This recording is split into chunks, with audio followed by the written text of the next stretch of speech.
1.5 लाख, 2 लाख, 4 लाख, 10 लाख, ये आंकड़े नौकरियों के लिए बिहार में फिलहाल नेताओं के द्वारा बताए जा रहे हैं कि हम 10 लाख नौकरियां देने में समर्थ हैं, नहीं हम 4.5 लाख नौकरियां भी दे पाएंगे। ये आंकड़े बहुत सुहावने लगते हैं, लेकिन इसके पीछे की सच्चाई क्या है आज मैं आपको प्राइम लाइव पे इसके बारे में बताऊंगा। नमस्कार दोस्तों, जय हिंद, स्वागत है आपका यूट्यूब चैनल प्राइम लाइव पर।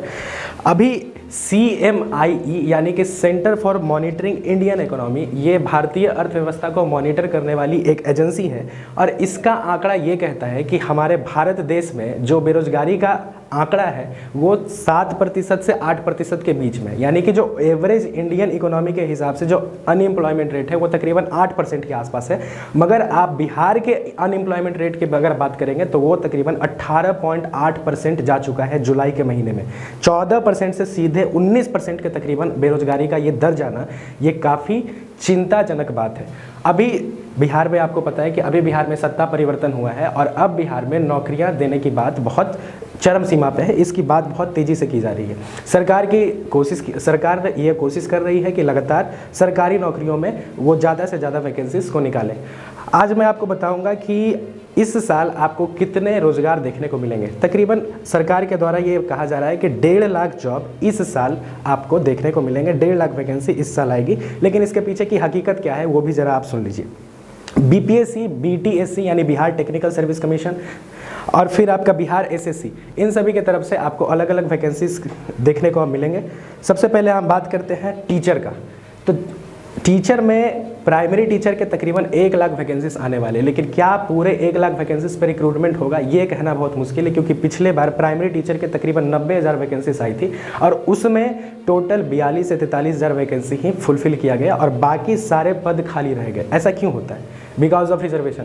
अगर आप रिजर्वेशन के चार्ट पे गौर करेंगे तो तकरीबन 35% हॉरिजेंटल रिजर्वेशन है फीमेल के लिए, ऊपर से OBC reservation, SC, ST, EWS, इस तरीके से जो रिजर्वेशन है।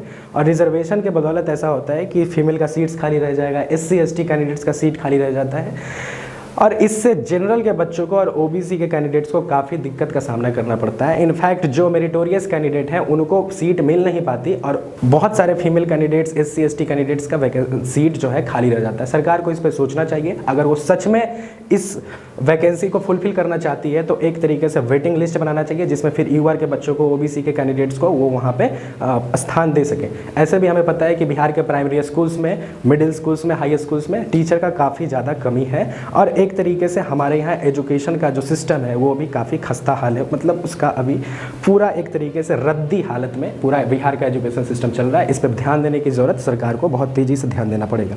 अब हम बात करते हैं आगे।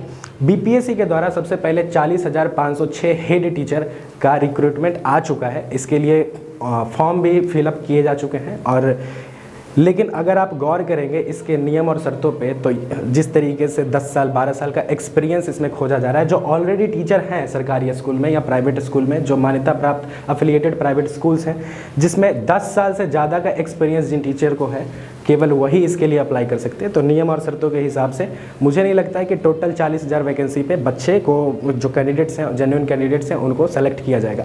अगर अभी आप कुछ दिनों पहले नोटिस करेंगे तो BPSC की तरफ से 6421 हेडमास्टर के लिए रिक्रूटमेंट का वैकेंसी आया था, लेकिन उसमें से केवल जब इसका रिजल्ट आया तो केवल 6421 में से केवल 421 कैंडिडेट को एलिजिबल किया गया और 6000 वैकेंसीज खाली रह गई। ये कहा गया कि मात्र 421 कैंडिडेट से एलिजिबल हैं, वो योग्य हैं और बाकी अयोग्य हैं। ऐसा तो नहीं है कि हमारे बिहार में युवा वर्ग है वो अयोग्य है, ऐसा बिल्कुल नहीं है, लेकिन नियम और शर्तें ऐसे वैकेंसीज की रखी जाती हैं कि पूरा तरह से वो रिक्रूटमेंट फुलफिल नहीं हो पाता। जब जितना वैकेंसी आता है वो फुलफिल नहीं हो पाता।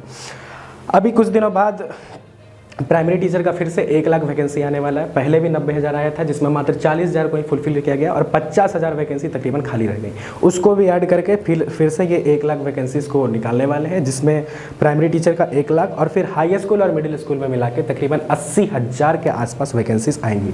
इसमें वैसे बच्चे जिन्होंने BEd कर रखा है उन्हें काफ़ी फ़ायदा होगा, वो फिर रिक्रूट हो सकते हैं। और फिर आपका जो यूनिवर्सिटी है बिहार में, जो अलग अलग यूनिवर्सिटी है, Magadh university, Pataliputra university, Patna university, इसमें तकरीबन 1 से 1,500 असिस्टेंट प्रोफेसर का भी रिक्रूटमेंट आ चुका है, पहले से ही आ चुका है और उसमें आपका रिक्रूटमेंट हो जाएगा।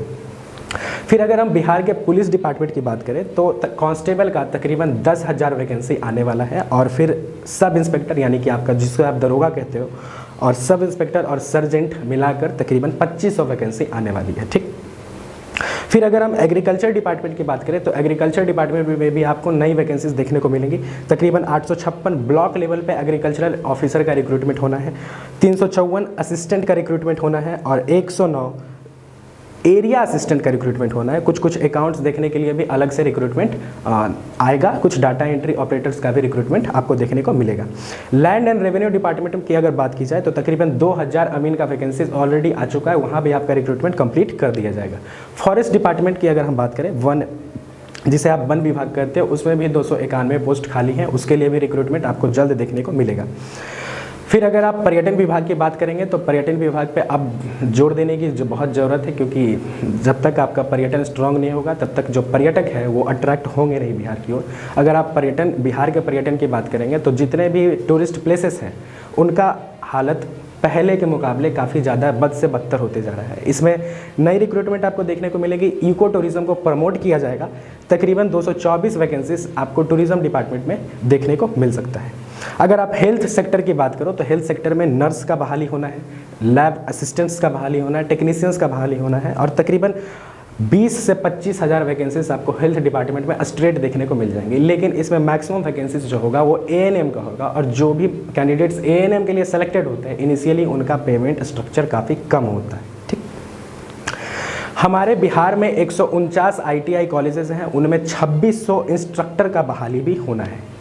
तो इस तरीके से तकरीबन 1.5 से 2 लाख वैकेंसीज आएंगी तो ज़रूर, लेकिन रिक्रूटमेंट कितने पे होगा ये एक चिंताजनक बात है, क्योंकि 1.5 से 2 लाख वैकेंसीज में अगर हम मान के चलते हैं कि 2 लाख वैकेंसीज आएंगी तो उसमें से तकरीबन 1.5 लाख वैकेंसी से भी अधिक 1,80,000 वैकेंसीज के आसपास केवल एजुकेशन डिपार्टमेंट में है, शिक्षक के लिए है। और उसमें मुझे लगता है कि नहीं है कि 40% से ज़्यादा सीट्स पे कैंडिडेट्स को रिक्रूट किया जाएगा। ठीक है, तो नाम का तो 2 लाख वैकेंसीज ज़रूर आएगा, लेकिन रिक्रूटमेंट मुझे लगता है कि तकरीबन 60 से 70 हज़ार वैकेंसीज पे ही होगा, क्योंकि आपका बहुत सारा वैकेंसीज खाली रह जाने वाला है बिकॉज ऑफ रिजर्वेशन और भी बहुत सारे वजह हैं इसके पीछे। सरकार एक तरीके से वेटिंग लिस्ट जारी नहीं करती कि अगर SC ST फीमेल कैंडिडेट्स का सीट खाली रह जाए तो उस पर OBC और UR के बच्चों को वहाँ पर स्थान मिले। इसके लिए एक वेटिंग लिस्ट जारी करना बहुत ज़रूरी है। अगर सरकार का सच में ऐसा मन है कि हम रिक्रूटमेंट को पूरा करें तो वेटिंग लिस्ट का जो क्राइटेरिया है उसको ज़रूर लागू करना चाहिए।